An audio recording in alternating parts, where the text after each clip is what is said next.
No, so I'm eating my food. I bought in the Chinese restaurant over there when they're open. Yeah, I was sitting over there. This guy was trying to force give me the food I just finished eating. I thought I don't want it. I was trying to force it on me, so I had to throw it in the garbage. So I'm eating the Chinese rice I just bought earlier. Even if I have to eat basic ABC food, I don't get proper nutrition. I'm anemic, and I eat ABC food like basic rice. I don't get proper nutrition. I don't get my vegetables because it's very expensive being homeless.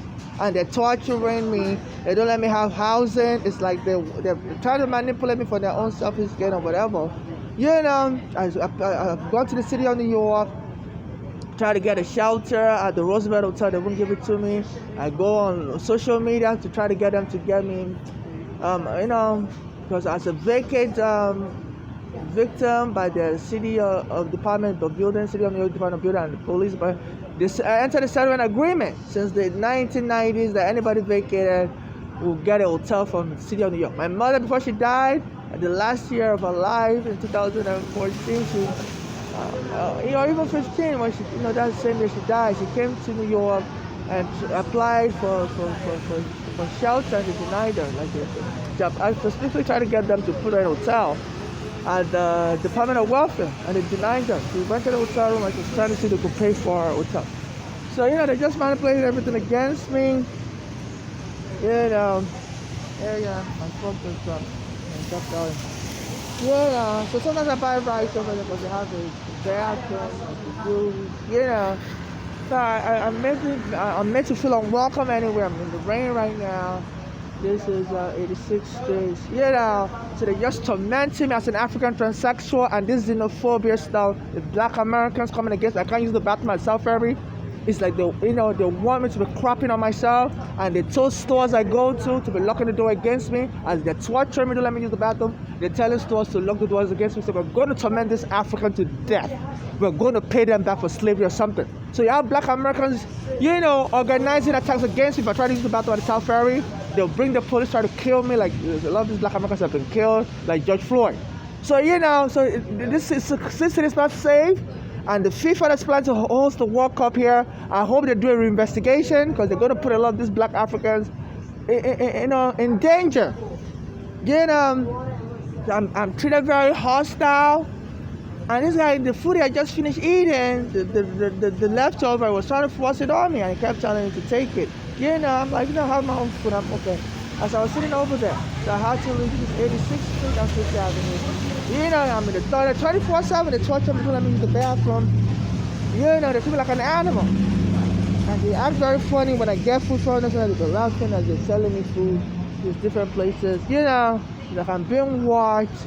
So, the ABCs, I just eat basic nutrition. So I feel tired a lot. I'm anemic. I should be on special diets, vegetables, getting iron. But this is what I eat. So I feel tired a lot. So they take advantage of that. Look, we can easily overpower this Africa and kill them. They saw my mother's daughters in America were able to kill my mother when she was in the ICU. They went there and feigned mental illness on my mother and had the hospital remove her into the psych ward. Because my mother had already said, I put it in my court papers. So I guess the NYPD and my mother also collaborated. That she began to have a heart attack when the police was threatening to put her in the psych ward. So our daughters, I guess they felt that was a real gamble. And when they saw she was having heart disease in ICU, they came to the Bellevue Hospital from Pittsburgh. They came to the Bellevue Hospital here in New York and told the Bellevue Hospital to feign mental illness on my mother. My mother our daughter was like harassing her, was trying to get her angry in the hospital. And they were telling the hospital to put her in the psych ward. Because and they took advantage of my mother because my mother, she had a religious, a religious belief that she didn't want to get surgery because they said she was supposed to get a surgery, elective surgery, a stent, and that stent surgery was very dangerous. A number of people after they get the surgery, they filed lawsuit. Even the U.S. Justice Department is filing a lawsuit that they're forcing the stent on blacks or minorities and exploiting them, the hospital and the stent manufacturer. So my mother was asking her to get that stent, and my daughter said she should get it. And she was like, she really doubts their motive, because that stent is very dangerous. And also, number two, my mother was homeless. She wanted to get a housing first, because she was prioritized for senior housing, because she was over 62. So she was already applied for senior housing, And address was just manipulating the situation. And after they killed her by forcing her to the psych ward, they went and took all her property at the storage. And my mother used to say she was very suspicious of my daughter because about talking with people in Nigeria that didn't like my mother. Some of the people that my mother wanted to get arrested by the police, and those people wanted to get my mother arrested by the police also. So my daughter was born in Nigeria to be talking to people like that, and she was very suspicious of her daughter, so she was trying to keep her life a secret, and she didn't know how her daughter found out what hospital she was in, and came and attacked her. She got her killed. And I know I can't get justice. So I'm eating white rice. It's rain all over me.